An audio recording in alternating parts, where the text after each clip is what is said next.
Periyar dam തകർന്നാൽ ആ തകർച്ച എന്ന് പറയുന്നത് ആളുകൾ വിചാരിച്ചിരിക്കുന്നത് എന്താണ്? വെള്ളം ഒഴുകി വരുമെന്നാണ്. വെള്ളമല്ല ഒഴുകി വരുന്നത്. മുല്ലപ്പെരിയാർ ഡാം തകർന്നാൽ 130 വർഷത്തെ സിൽട്ട് ചെളി അവിടെ ഉണ്ട്. അത് മാത്രമാണോ, ആ ഡാമിൻ്റെ അവശിഷ്ടങ്ങൾ കൂടെ ഉണ്ടാവും. തൊട്ടു മുമ്പിലുള്ള മലകളുണ്ടാവും, മരങ്ങളുണ്ടാവും, മനുഷ്യൻ്റെ ശവശരീരങ്ങളുണ്ടാവും, മൃഗങ്ങളുടെ ശവശരീരങ്ങളുണ്ടാവും. അപ്പോൾ വെള്ളമല്ല 850 മീറ്റർ ഉയരത്തിൽ നിന്ന് ഒഴുകുകയോ അല്ല, താഴേക്ക് പതിക്കുകയാണ്.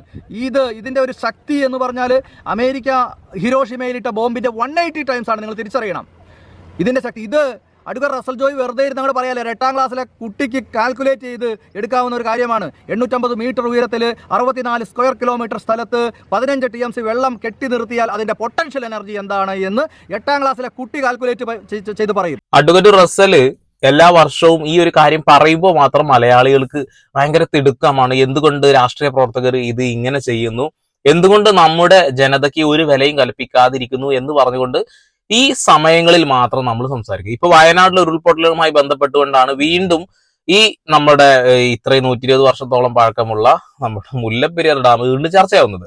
മുല്ലപ്പെരിയാർ ഡാം ഇത്രയും വർഷം നിന്നത് തന്നെ വലിയ കാര്യം പറ്റുകയാണ്. ഏകദേശം 40 വർഷത്തിന് വേണ്ടി നിർമ്മിച്ച ഒരു പാലമാണ്. ഇപ്പൊ 100 വർഷവും അതും കടന്ന് എത്രയോ മുന്നോട്ട് പോയിക്കൊണ്ടിരിക്കുകയാണ്. ശരിക്കും പറയുകയാണെന്നുണ്ടെങ്കിൽ മേലധികാരികൾ രാഷ്ട്രീയക്കാരുടെ നേട്ടങ്ങൾക്ക് വേണ്ടി ഇതിനെക്കുറിച്ചൊന്നും സംസാരിക്കുന്നില്ല എന്നുള്ളതാണ്. ഭീതി പടർത്തുന്ന വാർത്തകൾ പ്രചരിപ്പിക്കരുതെന്ന് മുഖ്യമന്ത്രി പറയുമ്പോൾ അതേ മുഖ്യമന്ത്രി തന്നെ ഈ ഒരു പാലത്തിനെ കുറിച്ച് പറഞ്ഞത് നിങ്ങൾക്ക് എല്ലാവർക്കും അറിയുന്നുണ്ടാവും. പാലത്തിന്റെ പ്രശ്നങ്ങളുണ്ട് എന്ന് അദ്ദേഹം തന്നെ അത് സമ്മതിച്ചാണ്. അതേപോലെ തന്നെ തമിഴ്നാട് സർക്കാരും ഇത് സമ്മതിച്ചു തന്നതായിട്ടുള്ള കാര്യങ്ങളൊക്കെ നമുക്കറിയാം. റിപ്പയറിംഗ് ചെയ്യാൻ സമ്മതിക്കാത്ത കേരള സർക്കാരാണ് എന്ന രീതിയിൽ ഒരു ഫയൽ ചെയ്തിട്ടുണ്ട് നമ്മളവര്. തമിഴ്നാട് സർക്കാർ കോടതിയിൽ ഫയൽ ചെയ്തിട്ടൊരു ഒരു കാര്യമുണ്ട്. അതായത് ഞങ്ങൾക്ക് സമ്മതമാണ് ഈ ഒരു സ്ഥലത്തെ ഈ ഒരു ഡാം റിപ്പയർ ചെയ്തുകൊള്ളാൻ എന്ന് പറഞ്ഞുകൊണ്ട് അവർ കൊടുത്തിട്ടുണ്ട്. പക്ഷെ എന്നിരുന്നില്ല നമ്മുടെ സർക്കാർ എന്തുകൊണ്ട് ചെയ്യുന്നില്ല എന്നുള്ള ഒരു കാര്യം ഇവിടെ ചോദിച്ചുകൊണ്ടിരിക്കുകയാണ്. വെറും ഒരു വെള്ളപ്പൊക്ക് മാത്രമല്ല, അതായത് വെറും ഒരു വെള്ളക്കെട്ട് ഒഴുകി പോകുന്നത് പോലെ ആവില്ല ആ ഒരു ഡാം തകർന്നാൽ 3-4 ജില്ലകൾ പൂർണ്ണമായി വെള്ളത്തിലേക്ക് പോകും. അപ്പൊ നമ്മൾ വിചാരിക്കുക വെള്ളം അങ്ങ് ഒഴുകിപ്പോയാൽ തീരുമല്ലോ എന്ന് വിചാരിക്കും. പക്ഷെ വെള്ളം ഒഴുകി തീർന്ന് കടലിലോട്ട് ആ ഉള്ളു വെള്ളം പോയി കഴിഞ്ഞാൽ പിന്നെ കര കയറുന്ന ഒരു പരിപാടി ഉണ്ട്. കടലിന്റെ കരകയറ്റുണ്ട്, നിങ്ങൾക്ക് എല്ലാവർക്കും അറിയുണ്ടാവും. ഇപ്പൊ ഞങ്ങളുടെ ഭാഗത്തൊക്കെ അത്യാവശ്യം വെള്ളം കടലിലേക്ക് ഒഴുകിപ്പോയി നല്ല വെള്ളക്കെട്ട് നിന്നിരുന്നതാണ്. പക്ഷെ ആദ്യം വെള്ളമല്ല ഒബ്സർവ് ചെയ്യുന്ന കടല് വീണ്ടും അത് കരയിലേക്ക് ഒരു തുപ്പാനുണ്ട്. ആ സമയത്താണ് പാവപ്പെട്ട മത്സ്യത്തൊഴിലാളികളുടെ വീടുകളെല്ലാം നശിച്ചു പോകുന്നത്. എന്നിട്ട് ആ സമയത്ത് നമ്മളെ ആളുകളൊക്കെ പോയി കടക്ഷോഭം എന്നൊക്കെ പറഞ്ഞുകൊണ്ട് വീഡിയോ എടുക്കും. ഇവർ എന്തിനാണ് കടപ്പുറത്ത് വീട് വെച്ചിരിക്കുന്നത് എന്നൊക്കെ പറഞ്ഞിട്ട് അവരെ കുറ്റപ്പെടുത്തുന്ന ഒരു സംവിധാനങ്ങൾ ഉണ്ടാവില്ല. നിങ്ങൾക്ക് അറിയാതെ അറിയുണ്ടാവുമല്ലോ. എന്തായാലും അഡ്വക്കേറ്റ് റസൽ പറയുന്ന കുറച്ച് കാര്യങ്ങളുണ്ട്, അതെന്തായാലും കേൾക്കണം നമ്മള്. തമിഴ്നാട്ടിൽ അതാണ് സ്ഥിതി. തമിഴ്നാട്ടിൽ നോക്കൂ, ജല്ലിക്കെട്ട് എന്നുള്ള വിഷയം വന്നപ്പോൾ ഒരു രാഷ്ട്രീയക്കാരന്റെ പുറകെയും തമിഴ് ജനത പോയില്ല. തമിഴ് ജനതയുടെ പുറകെ രാഷ്ട്രീയക്കാർ വന്നു. അതായത് തമിഴ് ജനതയ്ക്ക് ആ നാടിന് എന്താണ് വേണ്ടത് എന്ന് കൃത്യമായിട്ട് അറിയാം. രാഷ്ട്രീയക്കാർ പറയുന്നത് വിഴുങ്ങത്തില്ല. കേരളത്തിൽ അങ്ങനെയല്ല. കേരളത്തിൽ ഈ നാടിന് വേണ്ടത് എന്താണ് എന്ന് ഇവിടുത്തെ ജനങ്ങൾക്ക് അറിഞ്ഞുകൂടാ. രാഷ്ട്രീയക്കാർ പറയുന്നത് വെള്ളം തൊടാതെ വിഴുങ്ങുന്ന ഒരു ജനതതിയായി കേരളത്തിലെ ജനങ്ങൾ മാറിയിരിക്കുന്നു. അതാണ് പ്രശ്നം. തീർച്ചയായിട്ടും തമിഴ്നാട്ടിൽ നമ്മളെ സുപ്രീം കോടതി വിധിയാണ് ഈ മൃഗങ്ങളെ ഉപദ്രവിച്ചുള്ള ഇങ്ങനെയുള്ള പരിപാടികളൊന്നും നടക്കില്ല, ചെയ്യാൻ പാടില്ല എന്ന്. അതങ്ങനെ ജല്ലിക്കെട്ട് നിരോധിച്ചു. പക്ഷെ ജല്ലിക്കെട്ട് നിരോധിച്ചിട്ട് പോലും തമിഴ്നാട്ടിലെ ജല്ലിക്കെട്ട് നിരോധിക്കപ്പെടാൻ കഴിഞ്ഞില്ല എന്നുള്ളത്. കാരണം അവിടെയുള്ള ജനത ആ ഒരു കാര്യത്തിന് ഒറ്റക്കെട്ടാണ്. അതൊരു ആചാരത്തിന്റെ ഭാഗമായിട്ടാണെങ്കിൽ പോലും ഒറ്റക്കെട്ടാണ്. ആ ഒറ്റക്കെട്ടായി നിന്നപ്പോൾ സ്വാഭാവികമായിട്ട് രാഷ്ട്രീയ നേതാക്കന്മാർക്ക് അവരുടെ കൂടെ കൂടേണ്ടി വന്നു. അല്ലാത്ത പക്ഷെ എന്തുണ്ടാവും? ആ ഒരു രാഷ്ട്രീയ പാർട്ടിക്കാരൊക്കെ അവിടെ തുടച്ചു നീക്കപ്പെടും. അതുകൊണ്ട് തന്നെ ഭയത്തിന്റെ മുൾമുനയിൽ നിർത്തിക്കൊണ്ട് ജല്ലിക്കെട്ട് എന്ന് പറയുന്ന ആ ഒരു പരിപാടി അവിടെയുള്ള ജനത ഏറ്റെടുത്തു. പക്ഷെ അതുപോലെ എന്തുകൊണ്ട് മലയാളികൾ ഈ ഒരു വിഷയത്തിൽ ഇടപെടുന്നില്ല എന്നുള്ളതാണ്. ചില ആളുകൾ പറയും എന്റെ വീട് ഈ ഭാഗത്തല്ലല്ലോ, എന്നെ ബാധിക്കുന്ന വിഷയമല്ലല്ലോ എന്ന് പറഞ്ഞുകൊണ്ട് ദൂരെ നിൽക്കുന്ന ആളുകളുണ്ടാവും. ശരിക്ക് അവരെയും ബാധിക്കുന്നുണ്ട് എന്നുള്ളൊരു കാര്യം നിങ്ങൾ മനസ്സിലാക്കണം. ഈ കേരളത്തെ മുഴുവനായിട്ട് തുടച്ചു നീക്കാൻ കഴിയുന്ന തരത്തിലുള്ള ഒരു പ്രളയം പോലെ ഇതാ വന്നു കഴിഞ്ഞാൽ ഉണ്ടാവുന്ന അവസ്ഥ നിങ്ങൾ പറയേണ്ടതായിട്ടില്ലല്ലോ. ഭയങ്കര അപകട. പക്ഷെ എന്തുകൊണ്ടാണ് ജനങ്ങൾ ഈ ഒരു കാര്യത്തിൽ ഒറ്റക്കെട്ടായി നിന്ന് ഇതിനൊരു കാര്യങ്ങൾ സംസാരിക്കാത്തതെന്നുള്ളതാണ്. ഞാൻ ഇനി മുതൽ ഒരു രാഷ്ട്രീയ നേതാക്കന്മാരെയും അല്ലെങ്കിൽ രാഷ്ട്രീയ പാർട്ടിയെയും പിന്തുണക്കില്ല, ഇതിനൊരു തീരുമാനം എടുക്കൂ എന്ന് പറഞ്ഞുകൊണ്ട് സംസാരിക്കാൻ തൊലിക്കട്ടിയുള്ള ഏതെങ്കിലും ഒരാളുണ്ടോ? ഏതെങ്കിലും കമ്മ്യൂണിസ്റ്റുകാരനുണ്ടോ? ഏതെങ്കിലും മാർക്സിസ്റ്റുകാരനുണ്ടോ? ഏതെങ്കിലും BJP-കാരനുണ്ടോ? ഏതെങ്കിലും ആം ആദ്മി ഉണ്ടോ? ഏതെങ്കിലും SDPI ഉണ്ടോ? ഏതെങ്കിലും ലീഗുകാരനുണ്ടോ? അങ്ങനെ എല്ലാ വിരലിൽ എണ്ണി തീരാൻ കഴിയുന്നതിനപ്പുറത്തേക്ക് ഞാൻ എണ്ണിത്തേർക്കാം. അത്രയും ആളുകൾ ഈ കാര്യത്തിൽ മിണ്ടാത്തത് എന്തുകൊണ്ടാണ് എനിക്കൊരു പിടുത്തം കിട്ടുന്നില്ല. ഞങ്ങളുടെ നേതാക്കന്മാർ പണം ഉണ്ടാക്കട്ടെ എന്ന് ആഗ്രഹിച്ചിട്ടാകാം. തീർച്ചയായിട്ടും പ്രിയപ്പെട്ടവർ മനസ്സിലാക്കേണ്ട ഒരു കാര്യമുണ്ട്. നമ്മൾ മലയാളികൾ എന്തിനു കൂട്ടു നിൽക്കുന്നവരാണ്. ഒരു പ്രശ്നം വരുമ്പോൾ അവിടെ കമ്മ്യൂണിസ്റ്റ് ഇല്ല, കോൺഗ്രസ് ഇല്ല, അതുപോലെ തന്നെ BJP ഇല്ല. നമ്മുടെ ആവശ്യത്തിന് വേണ്ടി നിങ്ങളൊന്ന് മനസ്സിലാക്കേണ്ട ഒരു കാര്യമുണ്ട്. ഇത് വന്നു കഴിഞ്ഞാൽ ഇവിടെ കമ്മ്യൂണിസ്റ്റ് പിണറായി പോലും ഉണ്ടാവില്ല, കോൺഗ്രസിൻ്റെ നേതാക്കന്മാരുണ്ടാവില്ല, BJP നേതാക്കന്മാർ ആരും ഉണ്ടാവില്ല. നിങ്ങൾ ഓർക്കേണ്ടത് ഇതിങ്ങനെ ഉണ്ടായിക്കഴിഞ്ഞാൽ നമ്മൾ സ്നേഹിക്കുന്നവർ, നമ്മുടെ മക്കളെ, നമ്മുടെ അച്ഛൻ അമ്മ, നമ്മൾ ഉണ്ടാക്കിയത്, നമ്മൾ സ്നേഹിക്കുന്ന വളർത്തു മൃഗങ്ങൾ പോലും ഇല്ലാതാവും. അവിടെ രാഷ്ട്രീയം വരുമോ സാറേ? ഇവിടെ ഈ രാഷ്ട്രീയം വരും. ഈ ഒരു കാര്യത്തിൽ ആരാ പ്രതികരിക്കുക? ഇപ്പൊ വയനാട് വിഷയം അത് ഇപ്പൊ ഏകദേശം തീർന്നിട്ടില്ല, അതല്ല ഞാൻ പറയുന്നത്. ആ ഒരു പ്രളയവും അവിടെയുള്ള ഉരുൾപൊട്ടലും കഴിഞ്ഞു. അപ്പൊ ആളുകളെ രക്ഷിക്കുന്നതിന്റെ ഇടയിൽ കുറെ നായിന്റെ മക്കൾ കക്കാൻ കയറിയിട്ടുണ്ട്, നമ്മളതും കണ്ടിട്ടുണ്ട്. ഓക്കെ, അപ്പൊ അതൊക്കെ നടന്ന് അതൊക്കെ കഴിയും. ഇതിന്റെ ഒരു കെട്ടടങ്ങും എല്ലാ കാര്യങ്ങളും നമ്മൾ അങ്ങനെ ഈ സമയം കടന്നു പോകുന്നു പറഞ്ഞ പോലെ ഒക്കെ കടന്നു പോകും. അവരുടെ വിഷമം അവർക്ക് മാത്രമേ ഉള്ളൂ. പക്ഷെ ഈ മുല്ലപ്പെരിയാർ ഡാമിനെ കുറിച്ച് ഇദ്ദേഹം പറയാൻ തുടങ്ങിയത് കാലം കുറെ ആയില്ലേ? എന്തുകൊണ്ടാണ് ഒരു തീരുമാനം എടുക്കുന്നത്, ഡീകമ്മീഷൻ ചെയ്യണ്ടേ? ഈ ഒരു കാര്യത്തിൽ കൃത്യമായിട്ട് എന്തൊരു പ്രോഡക്റ്റിനും എക്സ്പയറി ഡേറ്റ് എന്നൊരു സാധനം ഉണ്ട് അല്ലെ? ആ എക്സ്പയറി ഡേറ്റ് കഴിഞ്ഞിട്ടുണ്ടെങ്കിൽ അതെന്ത് ചെയ്യണം? അത് ഒഴിവാക്കണം. ഇപ്പൊ നമ്മൾ പല കാര്യങ്ങൾക്കും എല്ലാ സാധനങ്ങളും ഭക്ഷണത്തിനുണ്ട്, അതുപോലെ തന്നെ ശരീരത്തിൽ ഫിറ്റ് ചെയ്യുന്ന പല കാര്യങ്ങളും, ഇപ്പൊ പേസ് മേക്കർ ആ സാധനത്തിനൊക്കെ ഭയങ്കര എക്സ്പയറി ഡേറ്റ് ഉള്ള, ഹൃദയത്തിൽ ഫിറ്റ് ചെയ്യുന്ന സാധനത്തിന്. അപ്പൊ അതൊക്കെ ഒരു ടൈം കഴിഞ്ഞാൽ മാറ്റും. പക്ഷെ ഇവിടെ എത്ര കോടി ജനങ്ങളുടെ ജീവന് ആപത്തായി നിൽക്കുന്ന മുല്ലപ്പെരിയാർ ഡാമിലെ വെള്ളം ഒഴിവാക്കി കളഞ്ഞ് അത് വീണ്ടും റീവർക്ക് ചെയ്ത് മാറ്റിയെടുക്കാവുന്നതേ ഉള്ളൂ. പക്ഷെ അത് ചെയ്യില്ല, അത് ചെയ്യാനുള്ള പ്രവർത്തനം ചെയ്യില്ല. അതിന് ഒരു രാഷ്ട്രീയ നേതാക്കന്മാരും സപ്പോർട്ടും ചെയ്യുന്നില്ല എന്ന് പറയുമ്പോൾ ശരിക്കും പറയണമെന്നുണ്ടെങ്കിൽ നമുക്ക് മനുഷ്യന്മാർക്ക് ഒന്നും ഒരു വില കൊടുക്കാൻ ഇവർക്കൊണ്ട് കഴിയൂല എന്നുള്ളത്. അതിന് എന്തെങ്കിലും പറയാനുണ്ടോ എന്നുള്ളതാ. രാഷ്ട്രീയ അന്ധത മാറിയിട്ട് ഈ നാടിന്, കേരളത്തിന് എന്തു വേണം അത് ചിന്തിക്കുന്ന അവസ്ഥയിലേക്ക് മലയാളി വളർന്നാൽ ഈ നാടിന് മാറ്റമുണ്ടാവും. അല്ലെങ്കിൽ നോക്കൂ, നിങ്ങളുടെ ഭാഷ, നിങ്ങളുടെ സംസ്കാരം, നിങ്ങളുടെ കുഞ്ഞുമക്കൾ, നിങ്ങളുടെ മാതാപിതാക്കൾ, നിങ്ങളുടെ സഹോദരി സഹോദരങ്ങൾ നിങ്ങളുടെ മുമ്പിൽ നിന്ന് നിങ്ങളോടൊപ്പം നിങ്ങളുടെ മതം വരെ പോവും. ഒരു ജാതിയും ഒരു മതവും ഒരു ദൈവവും ഒരു രാഷ്ട്രീയവും ഒന്നും നിങ്ങളെ രക്ഷിക്കാൻ വരില്ല എന്നുള്ളതാ.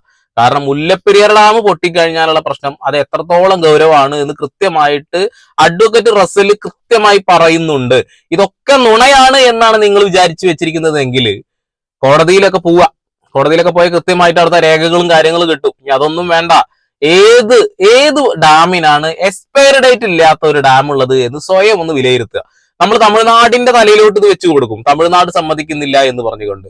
അതേപോലെ തന്നെ കേരള ജനതയ്ക്കും ഇതിനൊരു പങ്കുണ്ട്, ജനതക്കല്ല കേരള സർക്കാരിന് ഇതൊരു പങ്കുണ്ട് എന്നുള്ളതാ. സുപ്രീം കോടതിയിൽ ഇവർ പറഞ്ഞിട്ടുണ്ട് ഇതിന്റെ റിന്യൂവേഷൻ, അതായത് ഇതിന്റെ കംപ്ലൈന്റ്സും കാര്യങ്ങളും പരിഹരിക്കാൻ ഞങ്ങൾ തയ്യാറാണ്, അതിന് കേരള സർക്കാർ തയ്യാറാവുന്നില്ല എന്നുള്ള ഒരു കാര്യമാണ് അവർ പറയുന്നത്. അതിനൊരു തീരുമാനമാക്കിയാൽ തന്നെ മാത്രം മതിയിടൂ, നമുക്കൊരു സമാധാനം. എന്നാ ഈ ഒരു സർക്കാർ ജനങ്ങളുടെ കൂടെ നിന്നു എന്ന് പറയുന്നത്. ഇപ്പൊ അവർ പറഞ്ഞൊരു കാര്യമുണ്ട്, അതായത് ഇതിന്റെ ബലം കൂട്ടാൻ വേണ്ടിയിട്ട് ഞങ്ങൾ എത്ര 3 മീറ്റർ വിട്ടിട്ട് ഇതിലേക്ക് വലിയ കമ്പികൾ അടിച്ച് ഇറക്കിയിട്ടുണ്ട് എന്ന് പറയുന്നത്. എടോ, അങ്ങനെ കമ്പികൾ ഇറക്കിയായിരുന്നു 100 വർഷം പഴക്കമുള്ള ഒരു ഡാം. ഈ ഡാമിലേക്ക് ഇതുവരെ ചെയ്യാത്ത രീതിയിലുള്ള ഒരു ഡ്രില്ലിങ് ചെയ്ത് അടി വരെ ഡ്രില്ല് ചെയ്തിട്ട് അതൊരു കമ്പിയോടുകൂടി ഘടിപ്പിച്ചു എന്ന് പറയുന്നത്. ഓക്കെ, ഇത്ര അധികം വെള്ളം സംഭരിച്ച് നിൽക്കുന്ന ഈ ഒരു ഡാമിനെ അങ്ങനെ ഒരു 5-6 കമ്പികൾ അങ്ങനെ കുത്തി വെച്ചതോട് കൂടിയിട്ട് ബലപ്പെട്ടു എന്ന് പറയുന്ന ഒരു സംവിധാനത്തെ നമ്മൾ എന്ത് പറയാനാ? ഏകദേശം ഒരു വട്ടം 111 അടി വെള്ളം കുറഞ്ഞ സമയത്ത് ഷെഫീഖോ അങ്ങനത്തെ ഒരാള് അന്നൊരു ഫോട്ടോ എടുത്ത് ഓർമ്മയുണ്ടോ? അതിസാഹസികമായി ഫോട്ടോ എടുത്ത് കേസിലാക്കപ്പെട്ട ഒരാള് അന്നാണ് കൃത്യമായിട്ട് ഡാമിന്റെ ചുമര് മുഴുവൻ ചോർച്ചയുണ്ട് അല്ലെങ്കിൽ ഹോളുകൾ ഉണ്ട് എന്ന് നമ്മൾ കാണുന്നത്. വെള്ളം കുറയുമ്പോഴാണ് നമ്മളതൊക്കെ അറിയുന്നത് എന്നുള്ളതാണ്. ഞാൻ സുപ്രീം കോടതിയിൽ ഗഹനമായ നിയമപ്രശ്നങ്ങൾ ഒന്നും തന്നെ പറഞ്ഞിട്ടില്ല. ഞാൻ പറഞ്ഞിട്ടുള്ളത് ഇന്റർനാഷണൽ റിലയബിലിറ്റി സയന്റിസ്റ്റുകൾ വന്ന് എന്നിത് ഡീകമ്മീഷൻ ചെയ്യാൻ പറ്റും, fix the date of its decommissioning എന്നേ പറഞ്ഞിട്ടുള്ളൂ. ഡീകമ്മീഷൻ എന്ന് പറഞ്ഞാൽ നമ്മുടെ ഭാഷയിൽ പറയാണ് പൊളിച്ചു കളയുക. പൊളിച്ചു കളയുന്ന എളുപ്പമാണോ? ജനങ്ങൾക്ക് എല്ലാം സംശയമുള്ള കാര്യമാണ് ചോദിക്കുന്നത്. ഇങ്ങനെ പൊളിച്ചു കളയുന്ന എളുപ്പമാണോ? പൊളിച്ചു കളയുന്നതാണ് സത്യത്തിൽ ചെയ്യേണ്ടത്. എങ്ങനെയാണ് സാർ ഇത് പൊളിക്കാൻ പറ്റുന്നത്? ഓക്കെ, അദ്ദേഹം സുപ്രീം കോടതിയിൽ കൊടുത്തിട്ടുള്ള ഒരു കാര്യം എന്ന് വെച്ചിട്ടുണ്ടെങ്കിൽ ഇത് ഡീകമ്മീഷൻ ചെയ്യാനുള്ള ഒരു ഡേറ്റ് കൊടുക്കാനാ. അത് കൃത്യമായിട്ട് കോടതി ഇടപെടൽ നടത്തി കഴിഞ്ഞാൽ ആ കോടതിക്ക് മനസ്സിലാവുമല്ലോ എക്സ്പയറി ഡേറ്റ് എന്നുള്ളൊരു സംഭവം ഇല്ലേ, അത് കൊടുക്കണ്ടേ. ഇത് നമ്മൾ ചിരിച്ച് കരഞ്ഞ് തള്ളിക്കളയേണ്ട ഒരു കാര്യമല്ല. ഇത് കൃത്യമായി എല്ലാ ജനതയും ഒരുമിച്ച് നിന്ന് കൈകോർത്ത് നിന്ന് ഇതിനെതിരെ സംസാരിക്കുക തന്നെ വേണം. ഇപ്പോ കൃത്യമായി പറയുകയാണെന്നുണ്ടെങ്കിൽ അതിലെ വെള്ളം ഒഴുക്കി കളഞ്ഞാല് ഈ തമിഴ്നാട് സർക്കാരിന് വെള്ളം കിട്ടില്ല എന്നുള്ളതാണ് ഇവിടെയുള്ള ആകെയുള്ള ഒരു പ്രശ്നമായിട്ട് ആളുകൾ പറയുന്നത്. തമിഴ്നാട് പറയുന്നത് അത് തന്നെയാണ്, ഇവരും അത് തന്നെ പറയുന്നത്. പക്ഷെ ഇതേ പ്രഹരശേഷിയുള്ള ഇത്രയധികം സംഭരണശേഷിയുള്ള വേറെ ഒരു ഡാം മുല്ലപ്പെരിയാറിന് മുന്നേ ആയിട്ടുണ്ട്. അതിൽ നിന്ന് വെള്ളം എടുത്താൽ തന്നെ ഈ പറയുന്ന തമിഴ്നാട്ടിലേക്കുള്ള വെള്ളം എത്തിക്കാൻ ഒരു പ്രയാസവും ഇല്ല അല്ലെ. അതായത് ഞാൻ പറയുന്നത് വെച്ചിട്ടുണ്ടെങ്കിൽ ഇത് റീവർക്ക് ചെയ്യുക, അതായത് ആ വെള്ളം എല്ലാം ഒഴുക്കി കളഞ്ഞ് ഇതില് നല്ല രീതിയിൽ വൃത്തിയാക്കി കഴിഞ്ഞാൽ മാത്രം മതി. വീണ്ടും റീവർക്ക് ചെയ്യാനുള്ള സംവിധാനങ്ങൾ ഒരുക്കുക, അല്ലെങ്കിൽ പുതിയ ഒരു സ്ഥലം കണ്ടെത്തി അവിടേക്ക് ഡാം മാറ്റി പണിയുക. എന്തായാലും ഡാമുകൾ മാറ്റി പണിയുമ്പോൾ പുതിയ ഡാമുകൾക്കൊക്കെ എക്സ്പയറി ഡേറ്റ് ഉണ്ടാവും എന്നുള്ള കാര്യം നിങ്ങൾ മറക്കരുത് കേട്ടോ. അതായത് സായിപ്പ് ഉണ്ടാക്കിയതിന് എക്സ്പയറി ഡേറ്റ് വേണ്ട, അതായത് ചുണ്ണാമ്പ് കട്ടി മറ്റു സാധനങ്ങളൊക്കെ ആയിട്ട് ഉണ്ടാക്കിയതിന് എക്സ്പയറി ഡേറ്റ് വേണ്ട. പക്ഷെ പുതിയ ഭയങ്കര നൂതന ടെക്നോളജികൾ ഉപയോഗിച്ചുണ്ടാക്കുന്ന വലിയ കോൺക്രീറ്റുകൾക്ക് ഇവിടെ വേണം. ഓക്കെ, തമിഴ്നാടിന് വെള്ളമല്ലേ വേണ്ടു? അതെ. തമിഴ്നാടിന് ഇലക്ട്രിസിറ്റി അല്ലേ വേണ്ടു? അതെ. മുല്ലപ്പെരിയാറിന് മുകളിലുള്ള ഒരു ഡാം, മുല്ലപ്പെരിയാറിന്റെ മുകളിൽ ഒരു ഡാം ഉള്ളതായിട്ട് നിങ്ങൾക്കറിയാമോ? കക്കി ഡാം. അത് മുല്ലപ്പെരിയാറിന്റെ മുകളിലാണ്. കക്കി ഡാമിന് ഒരു പ്രത്യേകതയുണ്ട്. കക്കി ഡാമിൽ മുല്ലപ്പെരിയാർ ഡാമിലുള്ളതിൽ കൂടുതൽ വെള്ളമുണ്ട്. അപ്പം ഈ കക്കി ഡാമിൽ നിന്ന് 52 കിലോമീറ്റർ പൈപ്പ് വലിച്ചാൽ മുല്ലപ്പെരിയാർ പെൻസ്റ്റോക്ക് പൈപ്പിലേക്ക് ഘടിപ്പിക്കാം. തമിഴ്നാടിന് ഇന്ന് കിട്ടുന്നതിൽ കൂടുതൽ ഇലക്ട്രിസിറ്റി കിട്ടും, ഇന്ന് കിട്ടുന്നതിൽ കൂടുതൽ വെള്ളവും കിട്ടും. പക്ഷെ ഒരു കാര്യമുണ്ട്, പുതിയ കരാർ വരും. തമിഴ്നാട് എന്ന് പറയുന്നു, തമിഴ്നാട് അഗ്രികൾച്ചർ ഡിപ്പാർട്ട്മെന്റ് പറയുന്നു, ഞങ്ങൾക്ക് ഈ മുല്ലപ്പെരിയാർ വെള്ളത്തിൽ നിന്ന് 50,000 കോടി രൂപയുടെ ആദായം പ്രതിവർഷം ഉണ്ടാകുന്നു എന്ന് പറയുന്നു. അതിലൊരു 10,000 കോടി എടുത്ത് ഇങ്ങോട്ട് കൊടുക്കേണ്ടി വരും പുതിയ കരാർ വരുമ്പോൾ. ഓക്കെ, ഒരു നല്ല കാര്യമല്ലേ അത്? എനിക്ക് ഭയങ്കരമായിട്ട് ഒരു എന്താ പറയുക ഇൻട്രസ്റ്റിംഗ് ആയിട്ടൊരു കാര്യം അതാണ്. കാരണം എന്താ വെച്ചിട്ടുണ്ടെങ്കിൽ കക്കി ഡാമിൽ നിന്നും ഒരു 500 എത്ര മീറ്ററോളം പൈപ്പ് എടുത്തു കഴിഞ്ഞാൽ തമിഴ്നാട്ടിലേക്ക് വെള്ളം കിട്ടും, കറണ്ടും കിട്ടും. ഓക്കെ, അപ്പോ ഈ ഒരു ഡാം പൊളിക്കുമ്പോൾ പുതിയൊരു കരാർ എഴുതേണ്ടി വരും. പുതിയൊരു കരാർ എഴുതുമ്പോൾ 1000 കോടി 10,000 കോടിയുടെ മുകളിലൊക്കെ നമ്മുടെ സർക്കാരിന് നമ്മുടെ ഖജനാവിലേക്ക് ഒരു സമ്പാദ്യം വരുന്നു എന്ന് പറയുമ്പോൾ നമ്മുടെ പ്രശ്നങ്ങൾ തീർക്കാൻ അത് പോരെ എന്നുള്ളതാണ്. നമ്മളിപ്പോഴും മറ്റു സ്ഥലങ്ങളിൽ കറണ്ടൊക്കെ വാങ്ങുന്നുണ്ടല്ലോ, നമ്മളെ വെള്ളം കൊണ്ട് ഒരു കറണ്ട് ഉണ്ടാക്കുന്നുണ്ട് അല്ലെ. ഇതൊരു നല്ല ഓപ്ഷൻ ആയിട്ട് എനിക്ക് തോന്നിയിട്ടുള്ളത്. എന്തുകൊണ്ട് രാഷ്ട്രീയ നേതാക്കന്മാർക്ക് ഇത് തോന്നുന്നില്ല എന്നുള്ളതാണ്. ഈ വീഡിയോ കാണുന്ന സാധാരണക്കാരന് അത് തോന്നണം. അതാണ് ഞാനും പറഞ്ഞത്, തോന്നണം. എന്തുകൊണ്ട് നമ്മുടെ സർക്കാർ നമ്മളെ സഹായിക്കാതെ നമ്മളെ ദ്രോഹിക്കാനുള്ള ശ്രമങ്ങൾ നടത്തുന്നു എന്നുള്ളത് മാത്രമായ ഒരു ചോദ്യചിഹ്നമാണ്. ഇല്ലേ, നമ്മൾ ആലോചിക്കേണ്ട വിഷയം ഈ 10,000 കോടി എന്ന് പറയുന്ന 5-1 ആയിട്ടുള്ളൂ. പകുതി വേണമെങ്കിൽ ചോദിച്ചാലും കിട്ടും. കാരണം വെള്ളത്തിൻ്റെ ആവശ്യം അത്രയുണ്ട് തമിഴ്നാടിന്. ഞാൻ 5-1 മാത്രം പറയാണ്. 10,000 കോടി. ഈ 10,000 കോടി കേരള ഖജനാവിലേക്ക് വന്നാൽ കേരളത്തിൻ്റെ ദാരിദ്ര്യം മാറില്ലേ? കേരളത്തിൻ്റെ കടങ്ങൾ തീരൂലേ? കേരളത്തിലെ യുവാക്കൾക്ക് യൂറോപ്പും അമേരിക്കയും ഗൾഫ് നാടുകളിലേക്കും പോയി അടിമപ്പണി എടുക്കേണ്ട ആവശ്യമുണ്ടോ? നമ്മുടെ നാട് സമ്പന്നമാവില്ലേ? അതാണ് കേരളത്തിലെ രാഷ്ട്രീയ നേതൃത്വം ചെയ്യാതിരിക്കുന്നതെന്ന് നിങ്ങൾ തിരിച്ചറിയണം. 468 കോടി രൂപയുടെ ഇലക്ട്രിസിറ്റി ഉൽപ്പാദിപ്പിക്കുന്നു തമിഴ്നാട്. ഈ electricity Tamil Nadu energy surplus state ആണെന്ന് നിങ്ങൾ മനസ്സിലാക്കണം. ഈ electricity Tamil Nadu energy surplus state ആയതുകൊണ്ട് അത് മുഴുവനും നമുക്ക് തരേണ്ടി വരും നമ്മുടെ വെള്ളത്തിൽ നിന്ന് ഉൽപ്പാദിപ്പിക്കുന്ന ഇലക്ട്രിസിറ്റിയാണ്. എന്റെ പൊന്നോ, എല്ലാം കൊണ്ട് പറയുകയാണെങ്കിൽ തമിഴ്നാട് നമ്മളെ മൂഞ്ചിച്ച് ജീവിക്കുക എന്നാണ് പറയുക അല്ലെ. തമിഴ്നാട് നമ്മളെ വെള്ളം കൊണ്ടുപോകുന്നു, നമ്മളെ കറണ്ട് എടുക്കുന്നു, നമ്മളത് നോക്കി ഇരുന്നിട്ട് ചില്ലറ കായി കുറച്ച് പൈസ വാങ്ങുന്നുള്ളേ, വളരെ കുറച്ച് പണം വാങ്ങിയിട്ട് നമ്മൾ ഇങ്ങനെ മുന്നോട്ട് പോയിക്കൊണ്ടിരിക്കുക. ഓക്കെ, അപ്പൊ ഈ ഒരു ഡാം പൊളിച്ചു നീക്കേണ്ടതിന് ഏറ്റവും കൂടുതൽ മുൻകൈ എടുക്കേണ്ടത് ആരറിയോ? കേരള ജനത തന്നെയാണ്, കേരള സർക്കാർ തന്നെയാണ്. കാരണം നമുക്ക് അത്രമാത്രം വരുമാനം കിട്ടുന്ന ഒരു പദ്ധതിയുടെ പിന്നിൽ ഒളിഞ്ഞിരിക്കുന്നുണ്ടെങ്കിൽ ഇനി എന്തുകൊണ്ട് അത് ചെയ്യുന്നില്ല? ഇതൊരു ചോദ്യചിഹ്നം തന്നെയാണ്.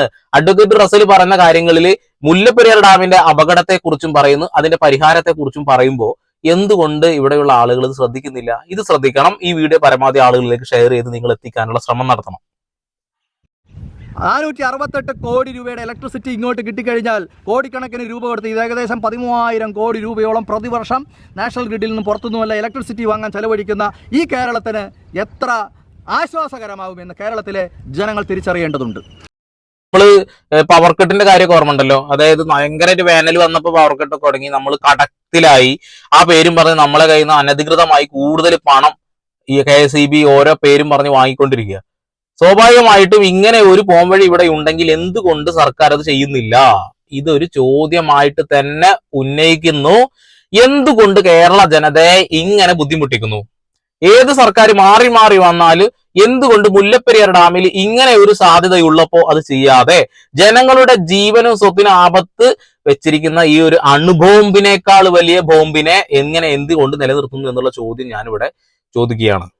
തീർച്ചയായിട്ടും നിങ്ങൾ ചിന്തിക്കേണ്ട ഒരു കാര്യം എന്താണെന്ന് വെച്ചാൽ ഞാനിവിടെ നിന്ന് സംസാരിക്കുന്നത് 36 ഡാം തകർന്ന ഒരു രാജ്യത്ത് നിന്നാണ്. ഇന്ത്യയിൽ 36 ഡാം കൊളാപ്സ്ഡ് ആണ് ഇതുവരേക്കും. അവിടെ ലക്ഷക്കണക്കിന് ആളുകൾ മരിച്ചു. എന്തുണ്ടായി? മരിച്ചവർ മരിച്ചുപോയി, അവരുടെ സ്വത്തുക്കൾ നഷ്ടപ്പെട്ടു, സകലതും നഷ്ടപ്പെട്ടു, എല്ലാം മണ്ണിൻ്റെ അടിയിലായി. അവിടെ ഈ 130 വർഷം പഴക്കമുള്ള പഴകി ദ്രവിച്ച ഈ ഡാം റിപ്പയർ ചെയ്ത് നന്നാക്കി എന്നാ പറയണേ. ഇപ്പോഴത്തെ അതിൻ്റെ സംഭവം എന്താണ്? അതിൻ്റെ റിയൽ ഫാക്ട് എന്താണ്? കേരള ഗവൺമെൻറ് പറയുന്നു ഞങ്ങൾ പുതിയൊരു ഡാം ഉണ്ടാക്കാൻ വേണ്ടി DPR കൊടുത്തിരിക്കുന്നു, പാരിസ്ഥിതിക അനുമതിക്ക് അപ്ലൈ ചെയ്തിരിക്കുന്നു. അപ്പോൾ എന്താ അർത്ഥം?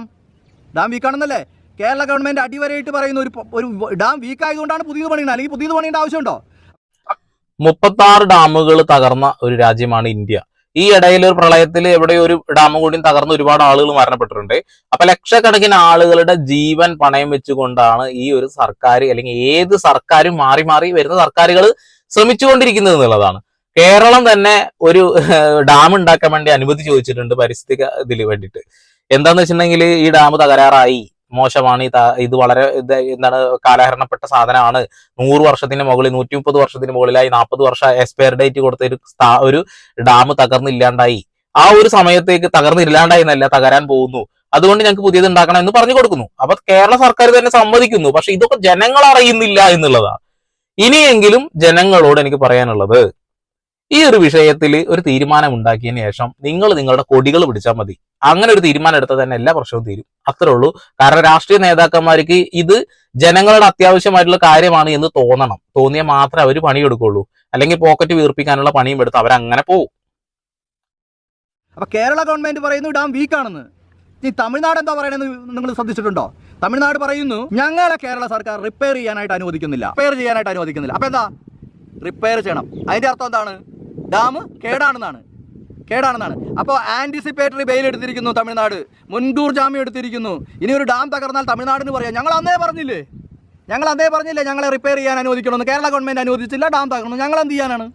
ഓക്കെ, അങ്ങനെ ഒരു മുൻകൂർ ജാമ്യം അവർ എടുത്തിട്ടുണ്ടെന്നുണ്ടെങ്കിൽ ഡാം തകർന്നു കഴിഞ്ഞിട്ടുണ്ടെങ്കിൽ അതിന്റെ പൂർണ്ണ ഉത്തരവാദിത്തം കേരള സർക്കാർ തന്നെയാണ്. കേരള സർക്കാർ ഓൾറെഡി ഒരു പുതിയ ഡാം ഉണ്ടാക്കാൻ വേണ്ടിയുള്ള ശ്രമങ്ങൾ നടത്തുന്നു, അതിനുവേണ്ടിയുള്ള പണികൾ എടുക്കുന്നു എന്ന് പറയുമ്പോഴും മുല്ലപ്പെരിയാർ ഡാം അപകട നിലയിൽ തന്നെയാണ് തുടരുന്നത് എന്നുള്ള കാര്യത്തിൽ തർക്കമൊന്നും വേണ്ട. എന്തെങ്കിലും സംഭവിച്ചു കഴിഞ്ഞിട്ട് കൈ മലർത്തിയാൽ എന്ത് ചെയ്യും? ഇത്ര ജനങ്ങളുടെ ജീവനും സ്വത്തിനാണ് ഈ ആപത്ത് വരുത്താൻ പോകുന്നത്. തലയുടെ മുകളിൽ നമ്മൾ അണുബോംബ് കൊണ്ടുവച്ച്, ആറ്റം ബോംബ് കൊണ്ടുവച്ച് നടക്കുന്നതിന് തുല്യമാണെന്നാണ് അഡ്വക്കേറ്റ് റസൽ പറയുന്നത്. അഡ്വക്കേറ്റ് റസൽ പറയുന്ന കാര്യങ്ങൾ കുറെ എന്നല്ല, ഒരു 98.9% ശരി തന്നെയാണ് എന്നുള്ള കാര്യത്തിൽ തർക്കമൊന്നും വേണ്ട. കാരണം കൃത്യമായി അദ്ദേഹം കാര്യങ്ങളൊക്കെ മുന്നോട്ട് നീക്കിയിട്ടുണ്ട്. ഇപ്പോ മുല്ലപ്പെരിയാർ ഡാമിന് ചെറിയ ആർച്ചിന് ഒരു ചെറിയ ബെൻഡ് വന്നു എന്ന് ഗൂഗിൾ മാപ്പ് എടുത്തിട്ടൊക്കെ ഒരു വീഡിയോയിൽ ഞാൻ കണ്ടു. അതുകൂടാതെ തന്നെ അടിയിൽ നിന്നുള്ള ഒരുപാട് വലിയ ഹോളുകൾ ഉണ്ടായിട്ടുണ്ട് എന്നുള്ള കാര്യം പറയുന്നു. പിന്നെ അന്നൊരു ടീം ഡൈവ് ചെയ്ത് ഇതിന്റെ കംപ്ലൈൻസ് നോക്കാൻ പോയതൊരു ഓർമ്മയുണ്ടോ? അന്നും പറയുന്നത് ചുമരിന് ഭിത്തിക്ക് ബലക്കുറവുണ്ട് എന്നുള്ളതാണ്. ഇതിപ്പോ ഞാൻ ജനിച്ച അന്ന് മുതൽ കേൾക്കാൻ തുടങ്ങിയതാണ്. ഇതെന്താണ് പൊളിച്ചു മാറ്റത്? 30 വർഷത്തിന്റെ മുകളിലായി നമ്മളിത് കേട്ടോണ്ടിരിക്കുന്നത്. എന്തുകൊണ്ടാണ് ഇത് ഈ മുല്ലപ്പെരിയാർ ഡാമിനെ കുറിച്ചിട്ട് ഒരു തരത്തിലുള്ള നീക്കുപോക്കുകളും നടക്കാത്തത് എന്നുള്ളത്? ഇപ്പൊ എവിടെയാണ് നിൽക്കുന്നത് നിങ്ങൾ സ്വയം ആലോചിച്ചോ? അവിടെ റിക്ടർ സ്കെയിലില് 7+ വരുന്ന ഭൂകമ്പം ഉണ്ടാകാമെന്നാണ് സിസ്മോളജിസ്റ്റുകൾ പറയുന്നത്. കാരണം എന്താണെന്ന് വെച്ചാൽ ഇവിടെ 84 ഡാംസ് ഉണ്ട്. 84 ഡാംസ് എന്ന് പറയുമ്പോൾ കാണാൻ സുന്ദരം, പക്ഷേ 84 ഡാംസ് വെള്ളം ക്യാരി ചെയ്യുന്നതാണ്. അതായത് ഇപ്പോൾ മുല്ലപ്പെരിയാർ ഡാം 64 സ്ക്വയർ കിലോമീറ്റർ സ്ഥലത്താണ് വെള്ളം കെട്ടി നിർത്തിയിരിക്കുന്നത്. ഇടുക്കിയും അതെ, 65 സ്ക്വയർ കിലോമീറ്റർ സ്ഥലത്താണ് വെള്ളം കെട്ടിയിരിക്കുന്നത്. ഈ വെള്ളത്തിൻ്റെ താഴേക്കുള്ള മർദ്ദം കാരണം താഴെയുള്ള ലേയേഴ്സ് ഓഫ് റോക്സ്, അതായത് പാറയുടെ അടുക്കുകൾ തെന്നി മാറി ഇവൻ തമിഴ്നാട് വരെ പോയിട്ട് ഈ ഡാമിന്റെ അടിയിലെല്ലാം വലിയ ഗർത്തങ്ങൾ രൂപപ്പെട്ടിരിക്കുന്നു, വലിയ പൊത്തുകൾ രൂപപ്പെട്ടിരിക്കുന്നു. അപ്പൊ നിങ്ങൾ മനസ്സിലാക്കുക, 84 ഡാമിന്റെ അവസ്ഥ. ഞാനിത് വലിച്ചു നീട്ടുന്നില്ല, അദ്ദേഹത്തിന്റെ ട്രൂ TV പോയിട്ട് ആ വീഡിയോ മുഴുവൻ കണ്ടു നോക്കുക. അത് മാത്രമല്ല, അഡ്വക്കേറ്റ് റസൽ ഒരുപാട് ഇന്റർവ്യൂകൾ ഇതിനോടൊപ്പം കൊടുത്തിട്ടുണ്ട്. മുല്ലപ്പെരിയാർ ഡാം അത് നമുക്ക് വേണോ വേണ്ടയോ എന്ന് നമ്മൾ തന്നെ തീരുമാനിക്കുക.